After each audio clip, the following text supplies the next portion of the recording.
কৃত্রিম বুদ্ধিমত্তার দৌড়ে নিজেদের অবস্থান শক্ত করতে এবং আইফোনের বিক্রি বাড়াতে সাশ্রয়ী মূল্যের নতুন মডেল বাজারে আনার ঘোষণা দিয়েছে অ্যাপল।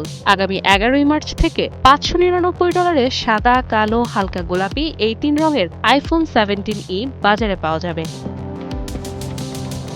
17e মূলত আইফোন 17-এর সরল সংস্করণ, যা মূল আইফোন 17-এর তুলনায় প্রায় $200 কম। এতে ব্যবহৃত হয়েছে শক্তিশালী প্রসেসর। ডিভাইসটিতে দুটি ক্যামেরার পরিবর্তে থাকছে 48 মেগাপিক্সেল ফিউশন ক্যামেরা। নেই অ্যাপ ভিত্তিক তথ্য প্রদর্শনের ডাইনামিক আইল্যান্ড সুবিধা। তবে আইফোন 17-এর মতোই দ্রুতগতির A19 চিপ ব্যবহার করা হয়েছে নতুন এই ফোনে। আইফোন 17e-তে অ্যাপলের নতুন C1X মডেম রয়েছে, যা গত বছরের মডেলের সেলুলার গতির দ্বিগুণ। আইফোন 17e-তে থাকছে 6.1 inch super retina XDR OLED display, যা সর্বোচ্চ 1200 নিট পর্যন্ত HDR উজ্জ্বলতা প্রদান করে।